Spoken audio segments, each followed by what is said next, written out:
بسم الله الرحمن الرحيم نحمده ونصلي على رسوله الكريم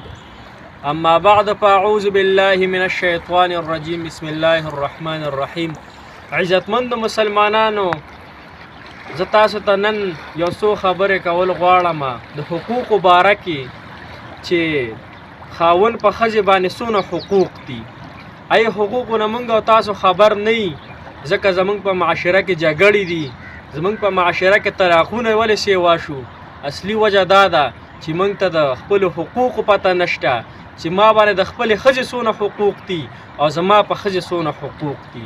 نن ته حقوقو باره کې مختصر شان ویډیو سازوم او دا پوره وګوره عزتمندو مسلمانانو علماو ډېر حقوق بیان کړي دي چې خاوند په ښځې باندې څونه حقوق دي علماو پکې چند حقوق بیان کړي او درې پکې غټ حقوق بیان کړي دي عزتمندو علما فرمایي که د سړي بدن غونډ د دانو نه ډک شي او این یو زوی ته روانې شي او ښځه ولګي د خپل خاوند هغه بدن سټل شروع کی هغه اینی او زوی ته په جواب باندې سټل شروع کی عزتمندو مسلمانانو د خپل خاوند حق نشي پوره کولی علما دا فرمایي عزتمندو چې ښځه چې خاوند ته ووایي چې د یو غر نه بل غر ته ګټ یو سه او دا غونډ غر یو سه نو عزتمندو که ښځې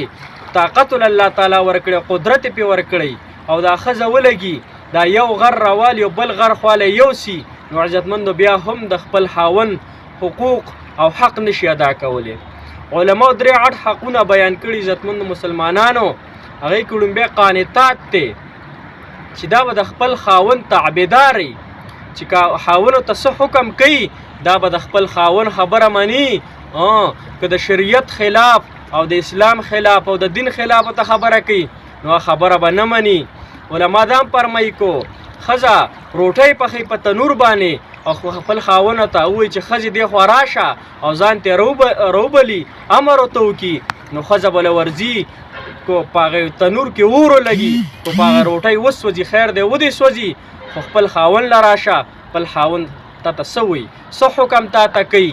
نو عزتمندو دا قانتات لومبی به دا تابعداره جوړیږي انګولی دې وسوځي او په هغې دې اور ولګي خو خپل خاوند خواله راشه تا ته خاوند څه حکم فرمایي او حکم وکړه بل دویم نمبر چې دی حافظات للغیب چې د خاوند په غیر موجودګۍ کې به دا تابعداري کوي د خاوند د بچو حفاظت په کوي د دې چې کم بچي د هغې حفاظت په کوي د هغې تربیت به صحیح کوي اسلامي طریقې سره به د هغې تربیت کوي د خپلو بچو او دا به د خپل بدن حفاظت کوي د خپل نفس په حفاظت کوي هسې نه چې خاوند یې لاړی او دا په بازارونو کې ګرځي حدیث پاک کې راځي چې کومه ښځه نه خپل خاوند خفه شي او دې ته جدا ملاستی دی ټوله شپه پې د الله تعالی فرشتې نعلت رالیږي په داسې ښځه باندې نو عزتمندو خپلې ښځو له صحیح تربیت کول پکار دي هغې ته حقوق بیانول پکار دي او دریم نمبر چې دی نو مدبرة للبیت پوي عزتمندو مسلمانانو دا به د کور حفاظت کوونکي د کور خیال به ساتي چې کټ اوس دننه دی دا باران په دې وریږي دا دننه کول غواړي بستره کم ځای پرته ده د کور او دا د کور غوڼ حفاظت په دا ښځه کوي عزتمندو مسلمانانو دا ویډیو مې وړه شان سازه کړه ستاسو دپاره دا خپلو زنانو ته مه اوروئ چې زنانو ستاسو حقونه وپېژني هغوی او تاسو د هغوی حقونه وپېژنئ او کومه خاوند چې